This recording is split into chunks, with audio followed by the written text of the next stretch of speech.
Araw-araw ang digmaan. Umaga't gabi sumasabak sa laban.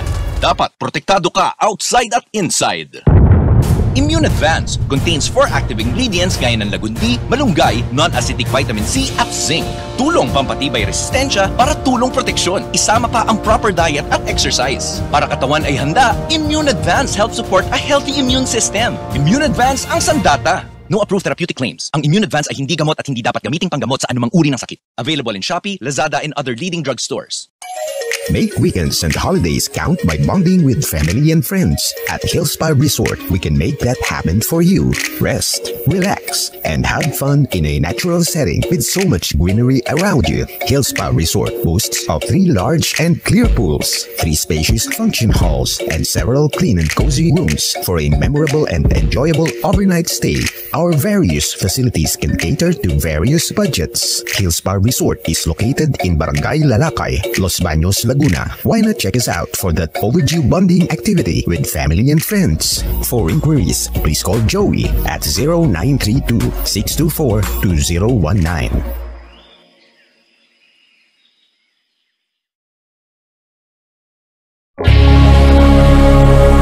Tuklasin natin!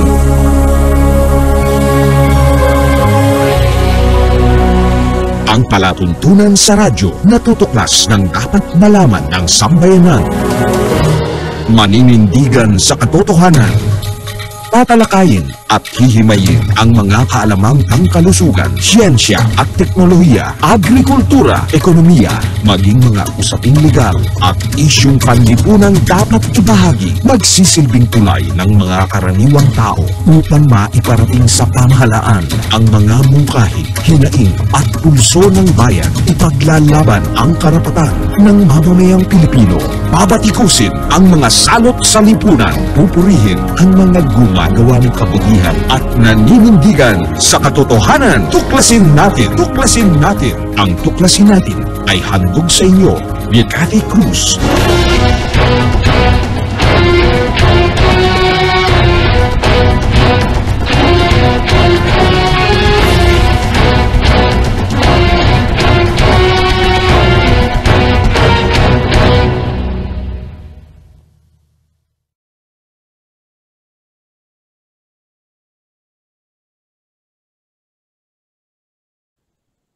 Diyos maray na aldaw sa indong gabos ng mga kabanwa. Magandang araw Pilipinas, magandang araw Luzon, Visayas at Mindanao. At sa lahat ng ating mga kababayan sa iba't ibang panig ng mundo. Welcome po sa ating palatuntunan tuklasin natin. At ito po ang inyong lingkod, Cathy Cruz, na inyong makakasama sa loob ng 1 oras. Sa lahat po ng mga masugid natin taga-subaybay, maaari po kayo magpadala ng sulat troniko sa tuklasin natin at yahoo.com. Kung may nais po kayong ibahagi sa amin na impormasyon o mungkahi na nais po ninyong talakayin natin sa ating palatuntunan.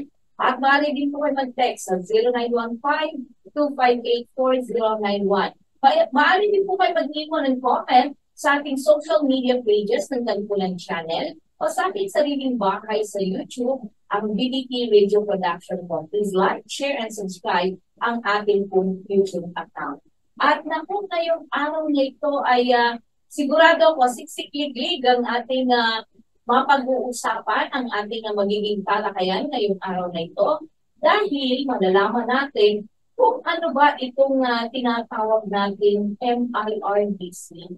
Naku, ito ay isa sa mga ahensya ng Department of Science and Technology. Ang MIRDC po, naku, ipapaliwanag po sa atin yan ng ating po na panauhin ngayong hapon ito. Siya po actually ay isa po na nakapagtapos po siya ng Metallurgical Engineering sa Mapua Institute of Technology. At he has also taken postgraduate with units in Master of Science, Materials Science and Engineering in 2005. And graduated Master of Technology Management in 2023 at the University of the Philippines. O, diba? At nako, nakakatuwa dahil mula sa MIT naging nasa University ng Pilipinas. At ang kanyang karanasan ay hindi makakawaran because 13 taon po siyang nagseservisyo sa ating pamahalaan sa ilalim po ng MIRDC DOST bilang isang senior science research specialist. No? At over 19 years of work experience sa iba't ibang field po. Nandiyan yung manufacturing and processing like refining of copper, metal casting, and aluminum heat treatment. Nandiyan din ang kanyang pagsasaliksik, yung research and development like materials for RFs, vacuum heat treatment, and cupola melting. Ganun din ang kanyang karanasan pagdating sa quality assurance, reliability, and failure analysis of semiconductor packages. Siya po ay nag-engage din on the materials and process development and green product analysis. Alam mo, marami po mga termino na bago sa ating pandinig at sigurado kung katulad ko, ano nga ba yun? Kaya, samahan niyo po ako, tuklasin natin ngayong hapon nito ang ating pong mga pag-uusapan tungkol sa MIRDC o ang Metals Industry Research and Development Center. Magandang hapon po sa iyo, Engineer Mervic Goroste. Magandang hapon po sa inyo, Ma'am Cathy, at sa lahat po ng inyong taga-subaybay sa tuklasin natin. Salamat po sa pag-imbita sa amin sa isang programang ito na maaring magkaroon ng ibang matuklasan talaga nila kung anong ginagawa ng ating pamahalaan when it regards to science and technology. Ayan, Ma'am Cathy. Thank you. At isang karangalan, Sir Mervin, na kayo ay bahagi ng palatuntunan nito dahil ang mga katulad ko nito na talagang hinubog na ng inyong karanasan dyan sa inyong posisyon bilang isang public servant, no? Ay sadyang nakakatulong po para sa pagpapaunlad ng ating bansa at ng ating mga kababayan, lalo na pagdating sa industriya ng metals and engineering. Anyway, simulan ko lang para lang sa kapakanan ng ating mga kababayan. Ano nga ba ang MIRDC, Engineer Goroste? Ayan po.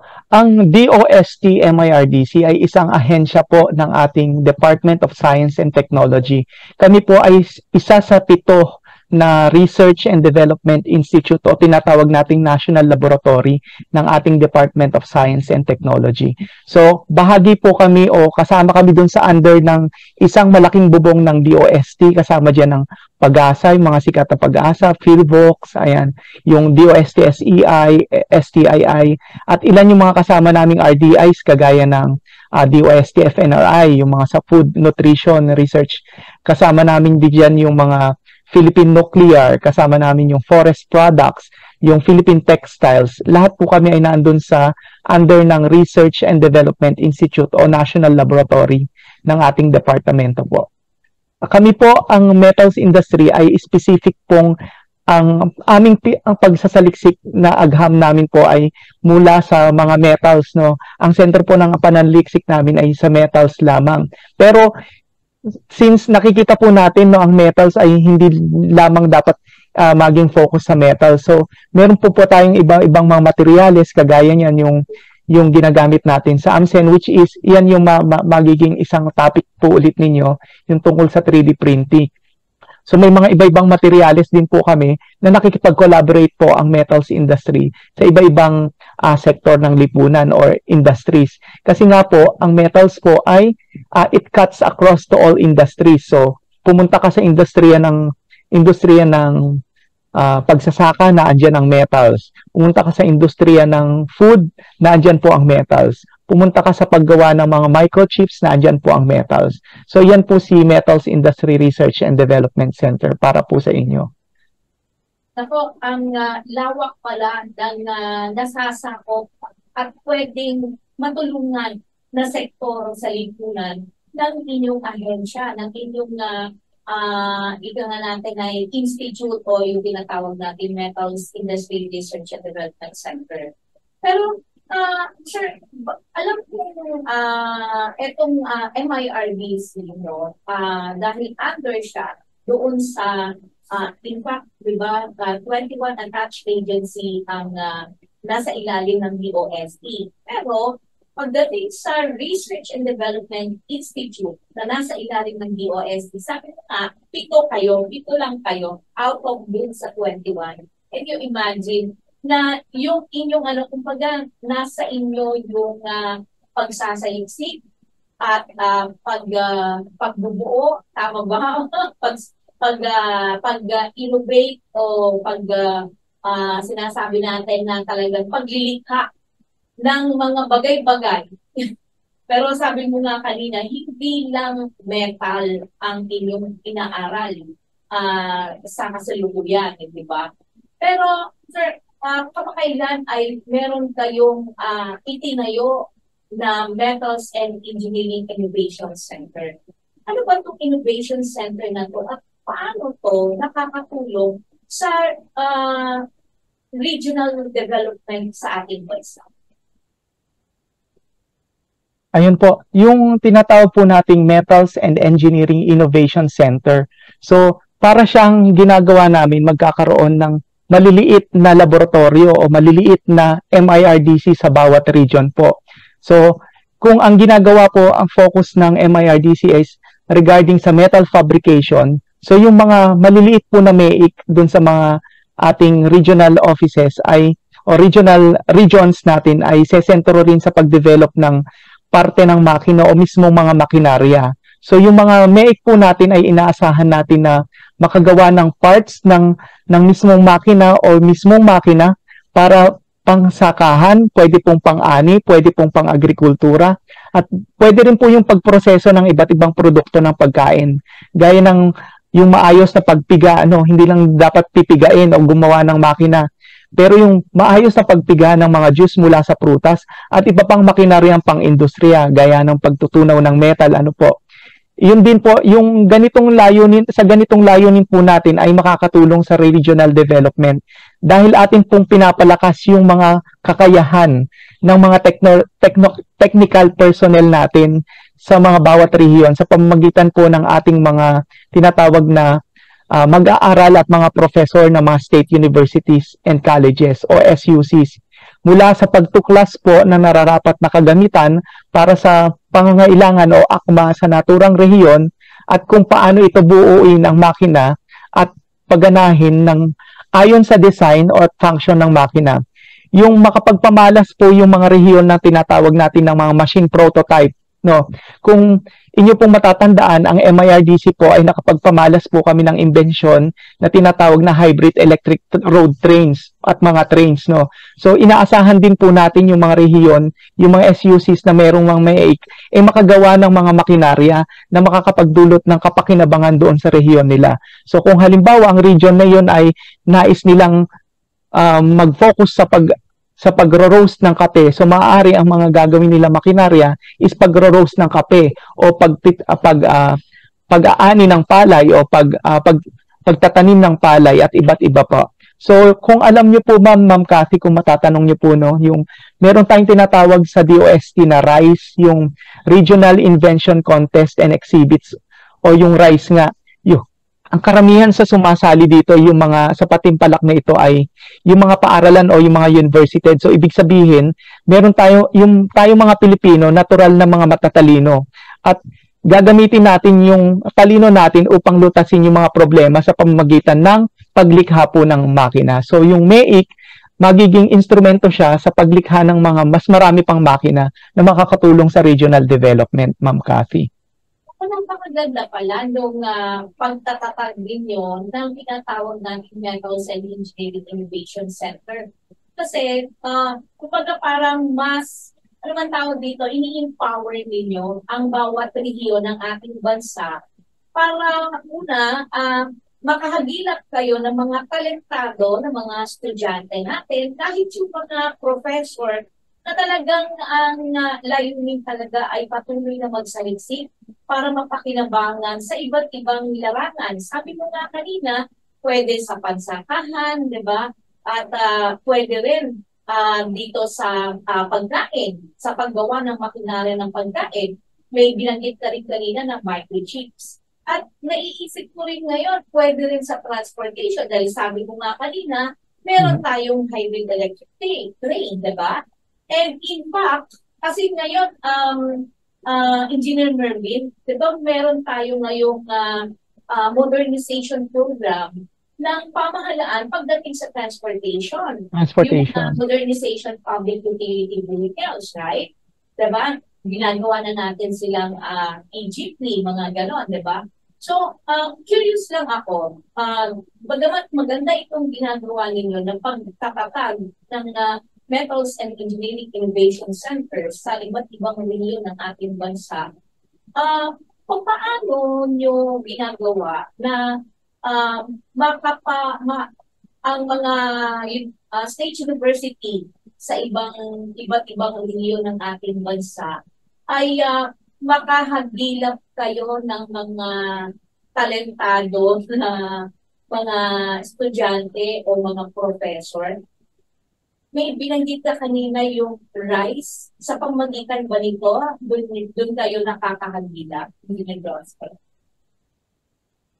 Bali ma'am, yung tungkol dun sa nabanggit kong RISE, no, naniniwala kasi kami, kaya itong proyekto na MEIC, naniniwala kami na ilalapit din namin yung mga laboratorio sa bawat rehiyon para upang itong mga talentadong kapwa nating mga Pilipino, mga inhinyero, mga inventor ay hindi na kailangang pumunta pa dito sa NCR na mas malayo. So ang ginawa natin is parang gumawa tayo ng mga punla doon sa malalapit doon sa kanila upang doon mismo nila gawin yung kanilang mga nararapat na invention. So doon sa mga MEIC, ilalagay natin doon yung mga makina na kailangan nila. Halimbawa po, ang makinarya nila is gagawa sila ng sabihin na natin na simpleng lutuan pero kakaiba siya sa iba, po. Yung lutuan na para sa mga ano ba magandang example, halimbawa lutuan na yung mas innovative siya sa paggawa ng mga barbecue, kasi may makikita tayo na isang pindutan lang meron ka ng barbecue. Pwede nilang gawin po doon sa mismong mismong MEIC doon sa rehiyon na yon dahil mas malapit sa kanila. So yung MEIC po na yon ay yung nasabi po ninyo is doon sa RISE is hindi lang po namin sila hahanapin doon sa mga lugar na yon, bagkus po ite-train pa rin po namin sila doon sa mga makina na bibilhin po natin. Hindi po natin sila hahayaan doon. Tuturuan pa rin po natin sila kung paano i-operate yung machine, kung paano po i-operate ang mga welding machine, kung paano mo mag-simulate at mag-drawing, paano po mag-design ng mga makina, at kung ano-ano pa po. Yun po yung layunin po ng MEIC. Ma'am Cathy. Ibig sabihin pala, may ka-activat din pala siyang training. Hindi lang itinayo mo yung Innovation Center, meron din kayong mga ginagawa din na mga pagsasanay, pagtuturo doon sa mga interesado at natatanging mga inhinyero, inventor, mga estudyante na gusto talagang tumutok dito pagdating sa paglilikha ng iba't ibang klase ng pwedeng makinarya, diba? Sir, pero di ba recent lang, parang kailan ba yun? Itong Fab Labs, kung nakakandaan mo, di ba meron tayo din ito sa mga regions? Ano yung kaibahan ng MEIC sa Fab Labs? Yan po, ma'am. So nabanggit ninyo si Fab Labs. Kung tama po ako, yung Fab Labs actually nag-umpisa yan sa ibang bansa. Yung MIT rin, equivalent sa US, yung MIT.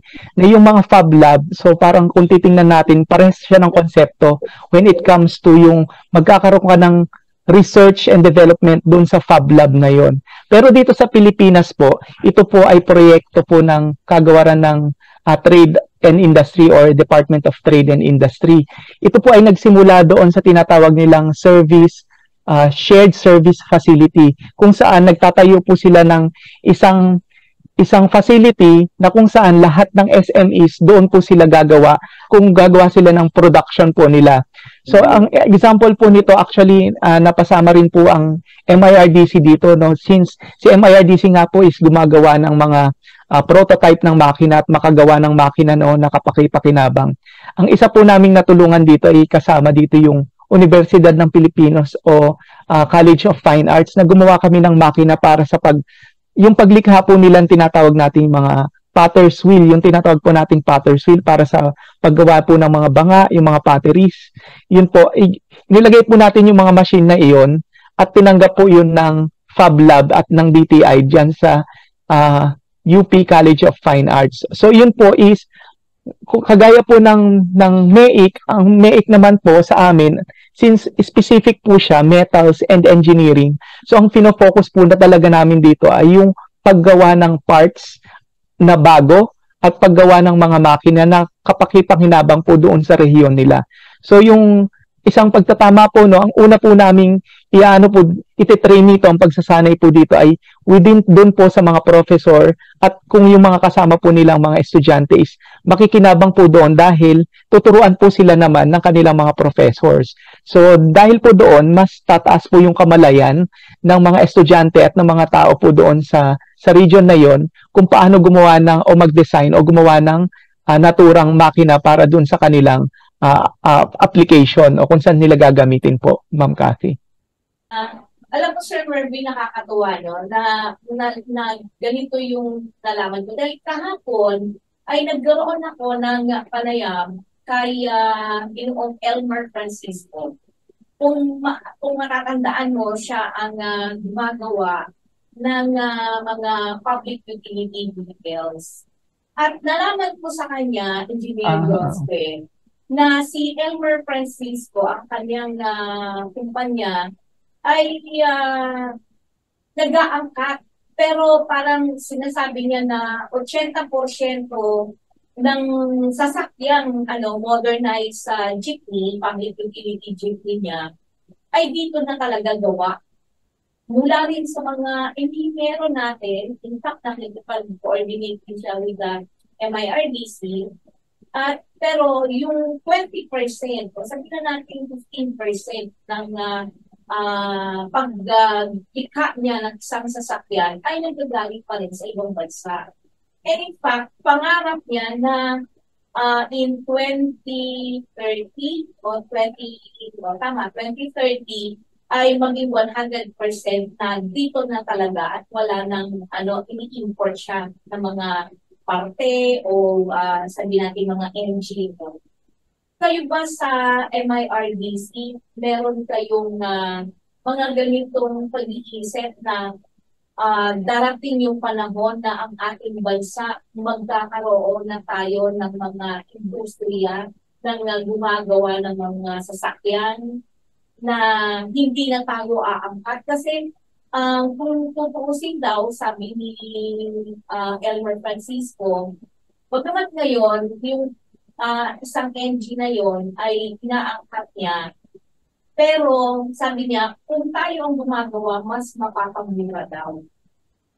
Yun ang sinasabi niya. So, kayo sa MIRDC, meron ba kayong ito ba yung pangarap niyo na magkaroon tayo sa ating bansa? Po, tama ma'am kayo na andun po tayo sa direction na ganun at sinusuportahan po natin yung mga manlilikhang Pinoy, lalo na yung kami po yung tawag nito, sumusuporta dun sa tinatawag nating localization, no? Localization ng mga makina. Kasi yung mga makina, gagawa siya ng pyesa. Itong tinatawag po namin siyang technology transfer, no? Halimbawa lang po, itong MEIC dito sa lugar na ito is makagawa siya ng isang angkop na makinarya para dun sa industriya dun sa rehiyon nila. So itong makinarya po na ito is itatransfer po niya ito, tinatawag naming technology transfer. Itatransfer niya po ito doon sa mga pribadong sektor na gustong mamuhunan o mag-business upang gawin itong makinarya na to. At eventually, dahil ginagawa niya yung makina niya ito, siya na rin yung maaaring gumawa ng mga dapat gawin dun sa makina, I mean dun sa mga produkto para makagawa ng produkto dun sa makina. So yun po yung namin yung direction na magkaroon ng localization, hindi lang sa paggawa ng makina, pati sa paggawa po nung tinatawag natin yung mga pyesa. Yun po yung sinusuportahan natin. Yun yung role din po na gustong natatangi na maging role ng MEIC para sa mga region po. Para hindi na po aangkat kung saan-saan pa o malayong lugar. Yun po, ma'am. Una, less expenses, di ba? Kesa naman na, halimbawa, nasa Maynila, yung mga parts, di ba? Pwede naman palang i-produce. Pero correct me if I'm wrong dun sa naisip ko lang na epekto o magandang ibubulot itong Metals and Engineering Innovation Center is that kasi kanina binanggit mo na kada region merong natatangi sila na produkto. Halimbawa, let's say Bicol, Abaca. Ang ginagawa ngayon, pwedeng gumawa ngayon sa Metals and Engineering Innovation Center ng mga makina na pwedeng makalika ng para di ba, makagawa sila ng ano man yung produktong galing sa Abaca, di ba? Na mas mabilis, kumbaga massive production, pero sabi mo nga, meron tayong tinatawag na technology transfer. Meaning, hindi ang gobyerno natin yung mag-mass produce, kundi yung adapter o private sector, private company. Am I right? Engineer Grospe, ganun po yung naiisip ko kung ano. Tama po ma'am, sakto po yung nasa inyong nasabi. Opo, tamang-tama po yun. Yun yung ating yun yung direction ni MIRDC at buong DOST system po, lalo na ng RDIs. Yun po yung halimbawa po nakagawa ito kaming DOST MIRDC, itong mga teknolohiya na aming na prototype at ipakita namin na gumagana naman siya is humahanap kami ng magfa-fabricate upang itong fabricator siyang gumawa ng business, siyang magtinda nitong mass production nga na yung tinatawag niyo po ma'am. So in that term po, sila po yung uunlad, yung taong bayan po yung uunlad. So yun po yung ng technology transfer po. Tama ma'am kayo ma'am Cathy po. Question, meron bang qualification para maging adapter sila ng inyong bago, I'm sure meron kayong tinatawag na requirements o qualification bago nyo pwedeng i-transfer sa kanila yung technology na pinag-aralan nila. Yun, tama po ma'am kayo. Opo, meron po. Sa bawat industriya, meron tayong mga qualification, tawag natin ito, criteria. No? Usually, siguro nabanggit na rin dito sa tuklasin natin yung tungkol sa setup, yung proyekto ng DOST na setup, na kapag hihiram ka sa gobyerno, kailangan meron ka ring criteria. So, ganun din po kami, no? Ang criteria namin, halimbawa, syempre, meron kaming design ng makina. So, ang kailangan po namin sa inyo is, kayo rin po, meron din po kayong facility na makakagawa ng makina na yon. At meron po kayong kaukulang investment or meron kayong kapital upang makabili ng raw material at magawain po. So, yun po yung mga requirement namin. May business ka at hindi po kayo fly by night. Yung parang nagbibid lang din po tayo. So, evaluate po namin yung kakayahan ninyo both on technical at saka dun sa financial terms. So, yun yung usually po, Ma'am Cathy. And then, of course, tinitingnan po natin kung meron po kayong mga tauhan o meron kayong mga makina o mga skilled na tao na kayang mag-operate o makagawa ng makina. Kung hindi naman po, tumutulong din po ang DOST MIRDC on that po. So, inire-refer po namin kayo sa DOST region na kailangan nyo po ng technology assistance. So, ibinumungkahi po namin sa inyo, minumungkahi po namin kayo sa kanila upang magkaroon ng intervention. Say, for example, kailangan nyo umutang ng makina. So, doon po, naandun po si MIRDC na sinusuportahan during evaluation na gusto po ninyo nitong design na to ng technology at gusto niyo siyang i-produce. Ayun po, sinusuportahan namin na yung mga pangangailangan po ninyo doon. Bali, yun po yung nasabi ni Ma'am Cathy, no, na merong mga criteria po talaga. At wag po kayong mag-ano doon sa mga criteria na yun, no. Ang gobyerno naman po talaga kung merong pwedeng maitulong, tinitingnan po namin yung pwede namin maitulong when it comes dun sa evaluation at ano yung kailangan yung makina. And then, inilalapit po namin kung saan po yung maaari kayong makahingi ng tulong pag financial po. Yun po, Ma'am Cathy. Yes na. And gusto ko lang kayong bigyan ng pagkilala sa mga ginawa niyo. Kasi meron ako mga naaalala ng mga kumpanya. Let's say, for example, Nisco Philippines. Ma'am Yoli, remember? Opo, kilala ko po. Beneficiary siya ng setup program ninyo. At sa pamamagitan din, sa pakikipagtulungan din with the MIRDC, actually parang nakilala ko sila because of setup. And nalaman ko nga na parang nagko-collab kayo with MIRDC, nila Ma'am Yoli. No? Mahusay, naging matagumpay ang kumpanya niya. And I'm sure marami pang mga kumpanya rin na kahalintulad ng NISPO Philippines na natulungan ninyo. Diba? Pero may katanungan lang, meron lang tayo isang texter dito na hindi raw ba pwede na ang DOST mismo ang humawak mismo for massive production at sa halip ay hindi na yung mga pribadong sektor kasi sa takot daw nila na baka yung mga mayayaman o mga tawag dito ay may mga pera na dayuhan ay pwede pong pumasok o maging technology adapter at ang mangyayari, mas pakikinabangan daw ng dayuhan at mga mayayaman sa halip na yung mga karaniwang Pilipino na gustong mag-negosyo. Engineer. Ayun po, tama po kayo dun sa technology transfer. No? Meron po tayong tinatawag na yung Technology Transfer Act of 2009 or 10055. Wherein, ang ginagawa po natin doon is inuuna po natin yung mga Pilipino na adapter. No? Ang karamihan po ng adapters natin is, ang priority po natin is mga Filipino. So, yung katanungan nung kanina na baka kabahan sila, baka may mga foreigner na ganito, no? Meron na pong mga sumusulat sa aming mga foreigner, pero kami pong dito hindi natin alam dun sa ibang agency, pero alam ko po, kaming mga nasa agency ng DOST MIRDC, ang prioritize po namin is tawag nito yung mga Pilipino po talaga. So kung makikita po ninyo, gumagawa kami ng paraan upang i-market yung mga technology po namin.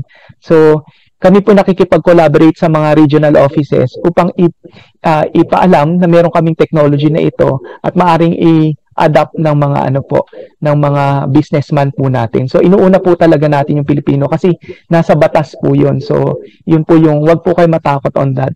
So meron na pong mga nangyari na ganyan na sumulat sa amin, pero ang isa po doon is hindi po namin in-entertain po namin sila, pero ayaw rin po namin kasi na, di ba meron po tayong tinatawag na intellectual property. So, maaring gayahin nila yun sa ibang bansa, pero pagdating dito sa Pilipinas, sila na yung gumagawa. So, baka yun nga ang mangyayari is sila yung mag-production nun at ibigay dito at gawing importation lang ng Pilipinas.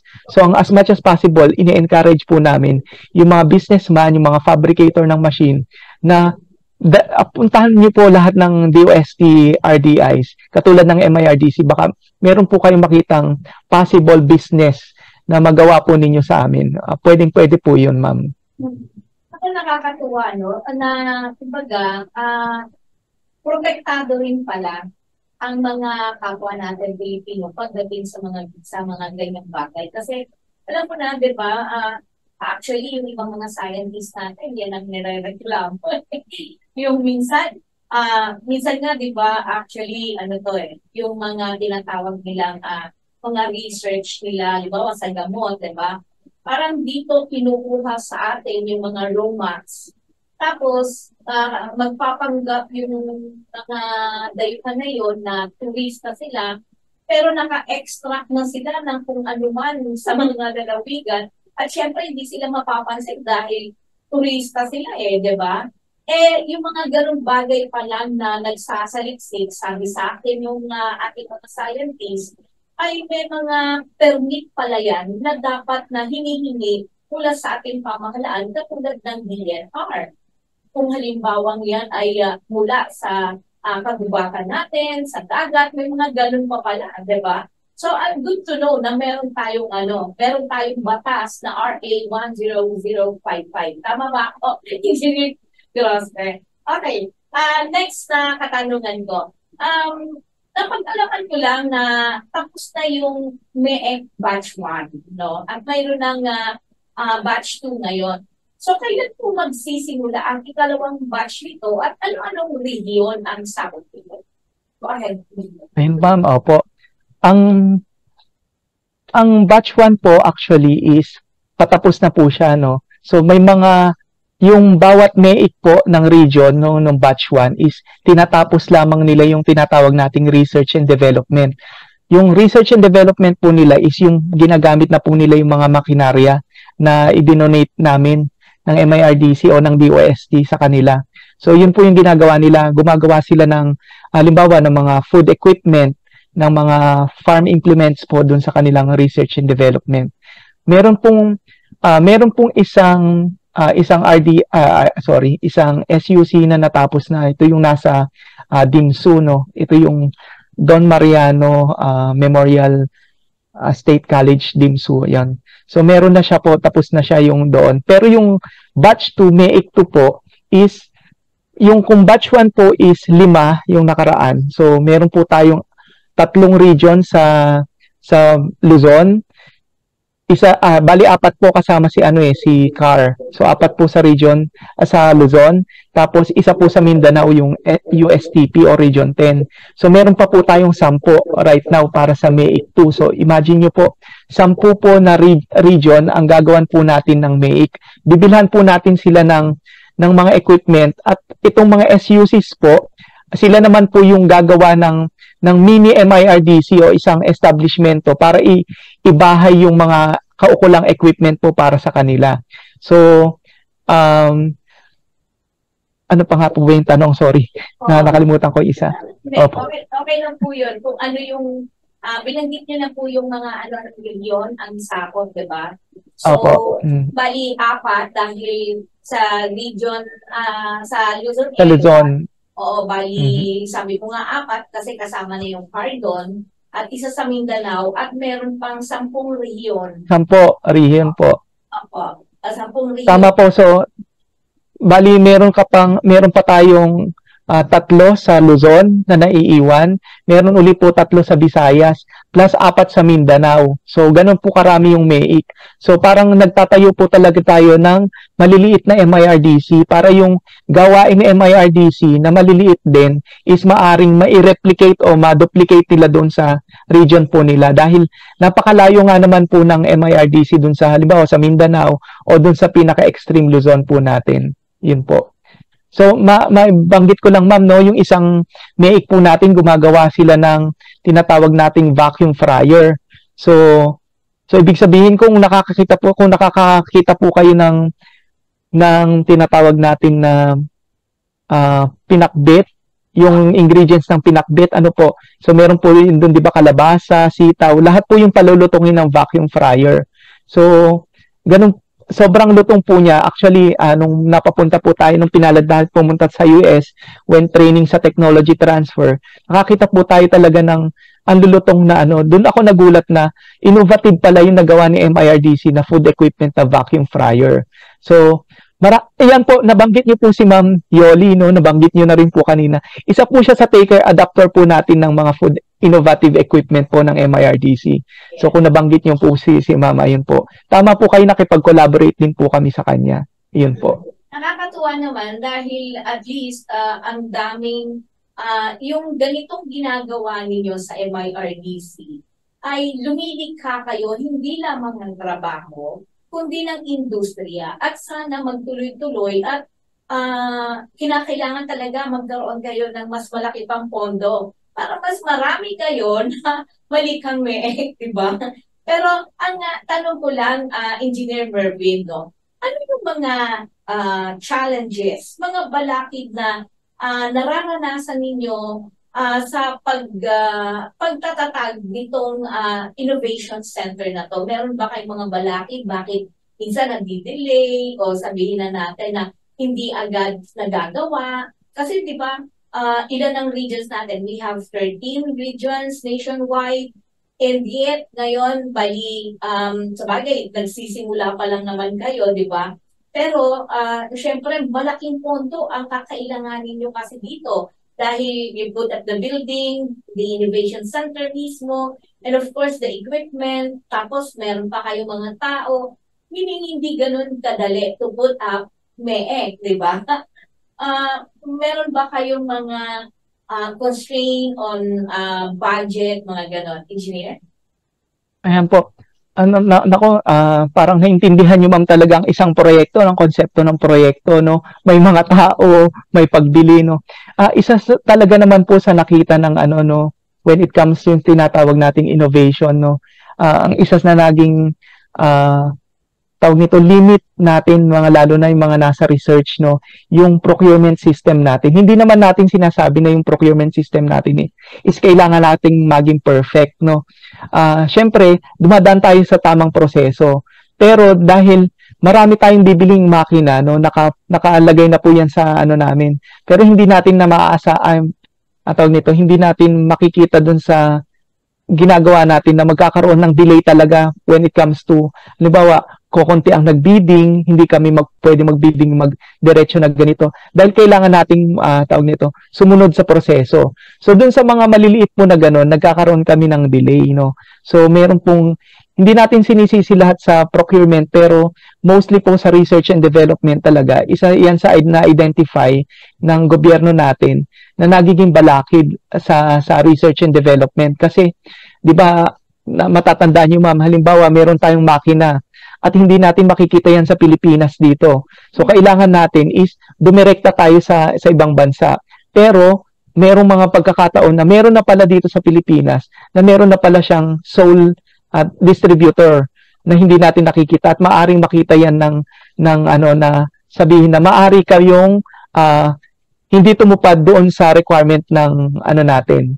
So ganun po yung nagiging constraint natin. So ang kailangan po natin doon despite po doon is kailangan matalino po kami mga researcher, no. Saan ba kami dapat bumili, sino yung mga ano, kaya kung maaari po kagaya ng mga ganito, no, sumasama kami sa mga networking. So makakita kami ng mga kagaya po ninyo, makakita kami ng mga tao na ay pakilala kami dito, pakilala kayo dito. Tapos yung mga programa po ito naglalayon din sa amin na makita kami na hindi kami yung mga laboratory na nagtatago po kami sa mga laboratory. Hindi gan or the days na po yung mga ganon. Kami po ay kailangan po namin makipagkita sa iba't ibang tao, sa businessman, upang mapakita po namin na meron kaming mga produkto na pwede nating linangin mga Pilipino. Yun po. I agree, no? Ang laking, sa totoo lang, malaki siguro ang magagawa. Ano lang sarili ko lang pong pag-iisip, pumasok lang po. Kasi para lang din po matulungan kayo. Kasi totoo na mahirap po kasi na makahagilap tayo dito sa ating bansa natin. Halimbawa, parte o makina mismo na kailangan yung specific, diba? Sino ba yung pwedeng tawag dito? Kasi syempre, hindi naman basta, lalo na pagkain, diba? Kinakailangan may grade. Ibig sabihin, dapat food grade yung klase ng metal na gagamitin mo. Diba? So, saan mo kukunin ngayon yan? Mas makakamura ka kung galing mismo sa manufacturer mismo nung parte na yon, hindi ba? Pero ang madalas na tanong natin is, meron ba dito agad sa Pilipinas? Kasi syempre, mas gusto mo, dito na lang din natin kunin dahil mas tipid at mas makikinabang yung kapwa natin Pilipino negosyante, right? Diba? So, pero ang iniisip ko lang, hindi ba dapat BPI ang may parang database ng lahat ng to? Dahil ang DTI usually meron silang listahan ng mga iba't ibang kumpanya, iba't ibang produkto sa buong Pilipinas. Di ba dapat may gano'n, Engineer Mervin? And doon kayo mukhang kailangan mag-collaboration ng MIRDC in particular, di ba? Maganda pong suggestion yan, ma'am. So titingnan natin yung mga previously na importation, no, ano po, ng mga makina, mga ganyan po, para makita natin kung saan tayo nagkukulang, kung saan ba tayo kailangan kumuha. Tama po, ma'am. And also Bureau of Custom. I'm sure ang Bureau of Custom may database yan. Alam na nila kung sino yung eto, importer to ng ng ganito, o exporter to si Poncio Pilato. O di ba? O di ngayon, pwede kayong baka pwede nyo kaming tulungan. Siguro some kind of mutual agreement para sa bayan. Lahat naman ng ginagawa ng ating mga ahensya ng pamahalaan ay dapat para sa bayan. So, you collab, tapos partnership, MOA o MOU, And then, sige, kailangan kasi po namin ng database, baka pwede niyo po kami, ano man may tawag doon, engineer yung parang stakeholders night or something, parang nandun lahat yung summit. Fellowship po. Fellowship na gano'n, di ba? Parang magpapakilala ng ikaw si ka, gano'n, di ba? So, I think so. Just imagination, di ba? Pwedeng makatulong sa MIRD. Yes po. Sa networking po siya. Opo. Tama po, ma'am. Anyway, mukhang nabanggit mo na nga pala, nabanggit mo na ba yung mga serbisyong makukuha ng lokal na industriya sa MEC, Kanina nabanggit mo na. Opo, kung ma'am, kung para mabilisan lang, sorry. No, kung halimbawa nga yung MEC na yon, ang research and development niya ay nag-focus sa paggawa ng mga makina para sa agrikultura. So, ang serbisyo niya makukuha niya doon ay yung halimbawa pagkakat ng metal, pagbebent ng metal, kung paano mag-design ng makina dahil bibigyan namin ng computer o computer-aided design na mga software itong mga SUCs or MEICs, no po. So, makakakuha rin po siya doon ng mini MIRDC siya, so pwede rin po siya makapag-collaborate ng tinatawag nating R&D. So, yun po yung mga serbisyo na pwede niyang gawin doon. At kung maganda po usually yung nagiging R&D, pwede po namin siyang i-link dun sa ibang mga laboratory dito sa MIRDC, kagaya ng tinatawag naming Amerial, yun po yung sa robotics. Tapos andyan po si Engineer Leaf, yung tungkol dun sa AMSEN naman po, yung sa 3D printing. Maaari po namin siyang i-link sa other pang DOST agency na may mga laboratory, kagaya ng ASTI, kung kailangan talaga nila ng programming, di ba yung sa PhilSA, kagaya ng mga yan po. So pwede po namin silang i-link doon. Ayun po, ma'am. Yun yung mga serbisyo po. Oo, nakakatuwa din kasi dahil imagine mo, kayo pa lang sa MIRDC ang pinag-uusapan natin, ha? And yet, tignan mo ang magiging impact ninyo kung talagang magtutuloy-tuloy at yung talagang goal ninyo na gusto nyong magawa para sa bansa natin. Hindi malayo ang industrialisasyon. And when you say industrialization, you create jobs. And you create more professionals just like you, right? Diba? Can you imagine that? Anyway, kailan magiging bukas sa publiko ang pasilidad? Ayun, ma'am, no, yung nabanggit ko lang, idagdag ko lang kanina, no, yung ibang MEIC kasi tinatapos pa, no, lalo na yung batch 1, no. Patapos na sila ongoing na sila sa ngayong 2023 dapat patapos na po sila, yun nga yung sinabi ko kanina, meron pa silang tinatapos na research and development, no. So, samantalang yung mga MEIC 2 po, batch 2, of course, 3 taon ulit po ang bubunuin ng mga yan.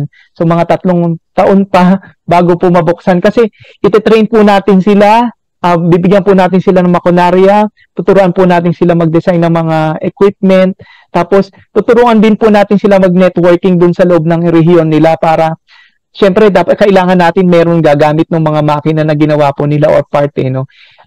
Hindi po natin matatawag na innovation kapag ang isang makina o isang parte ng equipment ay hindi napapakinabangan. Yun po.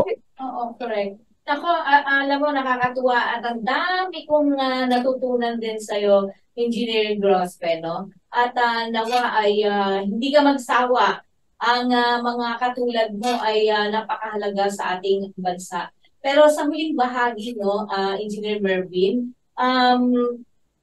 nasa yung pagkakataon, baka meron pa akong hindi na itanong, pero gusto mong ibahagi sa ating palatuntunan. At baka may nais kang sabihin sa mga opisyal ng ating pamahalaan, sa ating mga mambabatas, para matulungan at mas lalo kayong maraming MEIC na maitayo sa bawat rehiyon ng ating bansa. Go ahead, nasa yung pagkakataon. Ayan po. So, ang gusto ko lang maiparating lalo na dun sa mga, ako dun sa, lalo na sa mga profesor at mga SUCs natin, no, magtulungan tayo, no, kami na mga workers ng science and technology, no, magtulungan tayo dahil isa din layunan natin, no, yung innovation.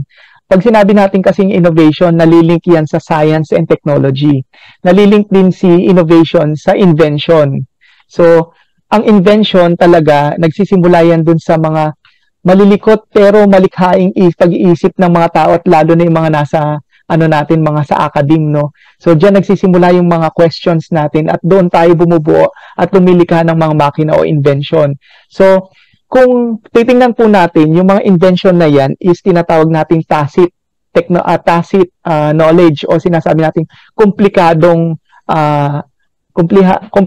knowledge, knowledge, komplikadong kaalaman ang nasa loob ng teknolohiya na yan na hindi basta-basta makukuha, no? Na hindi basta-basta makukuha ng ibang bansa o ng ibang tao. Tapos, kapag iyan ay hindi basta-basta nakukuha, ito'y tinatawag nating intellectual property. Kapag ang intellectual property ay kaaya-aya siyang i-transfer sa ibang bansa, say for example, i-import natin sa Taiwan, sa China, sa US, di ba babalik yan sa atin in a form na meron tayong mga tax. So, yan yung magbibigay sa atin ng tinatawag na knowledge economy. So, kung patuloy tayong lilikha, ibig sabihin yan, patuloy yung innovation natin. So, maging instrumento nawa tayo, no, ng innovasyon. At para dun sa ating mga, mambabatas, no, suportahan natin ang science and technology, no. Sabi dun sa innovation, Global Innovation Index na tinayo ng WIPO o yung World Intellectual Property Office, no. Ang nire-recommend talaga nila is yung yung GERD natin is dapat nasa 1%, yung expenditure ng research and development ng bansa natin is nasa 1%. Pero nung mga nakaraang taon nakita po natin na tawag nito na nasa 0.13% lang po, napakababa po no. So ang kailangan po natin is 1%. Kung makikita po ninyo ang US, yung mga nangunguna na yan, nasa 12% higit po ng national budget nila is nasa science and technology or research and development. Pero alam natin na malayo nun. Pero tulungan natin yung mga kabataan natin na mapunta dun sa science and technology upang magkaroon tayo ng mas maraming tinatawag na knowledge economy. Dahil doon magkakaroon tayo ng maraming intellectual property na maaaring pakinabangan ng ating bansa. Yun po, ma'am. Ayun po, ma'am Cathy. Much, Engineer Marvin Grospe. At talagang natutuwa ako na nakapanayam kita ngayon dahil ang dami ko rin natutunan sa'yo. Pero sana hindi ito ang una at huli na ikaw ay aking makapanayam, engineer. Next time, sana mas marami ka pang ibalita sa aming mga ganda at kaalaman na pwede mong ibahagi sa ating mga kababayan. Thank you so much. Napakabilis po ng oras, isang oras na naman po ang nakalipas, pero patulad po ng layunin ng palatuntunang ito, patuloy namin tutuklasin ang dapat malaman ng sambayanan.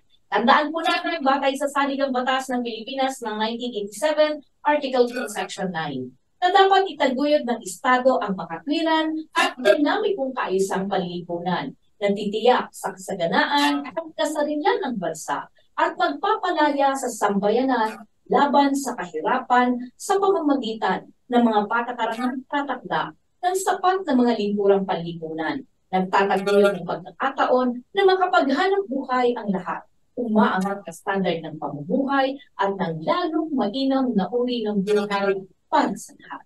Muli na naman pong magpipigil ang aming palatuntunan kasi natin naway magsilbing gabay at tulong ang makalaman ng narinig at nag-iwan sa inyo ng pamatagalang kakintalan.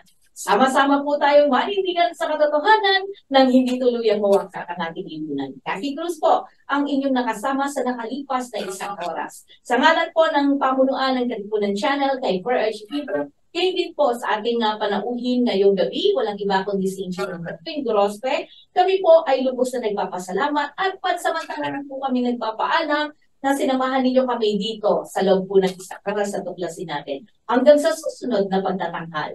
Magandang sa inyo lahat. Gandang hapon po.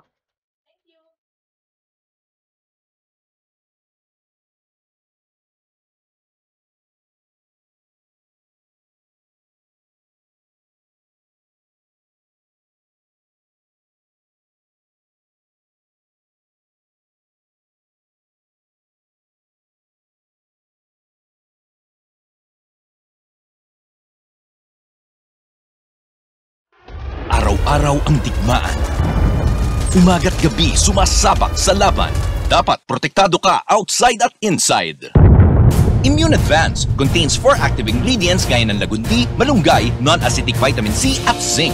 Tulong pampatibay resistensya para tulong proteksyon. Isama pa ang proper diet at exercise. Para katawan ay handa, Immune Advance helps support a healthy immune system. Immune Advance ang sandata. No approved therapeutic claims. Ang Immune Advance ay hindi gamot at hindi dapat gamiting panggamot sa anumang uri ng sakit. Available in Shopee, Lazada, and other leading drugstores. Make weekends and holidays count by bonding with family and friends. At Hillspa Resort, we can make that happen for you. Rest, relax, and have fun in a natural setting with so much greenery around you. Hillspa Resort boasts of 3 large and clear pools, 3 spacious function halls, and several clean and cozy rooms for a memorable and enjoyable overnight stay. Our various facilities can cater to various budgets. Hillspa Resort is located in Barangay Lalakay, Los Baños, Laguna. Why not check us out for that overdue bonding activity with family and friends? For inquiries, please call Joey at 0932-624-2019.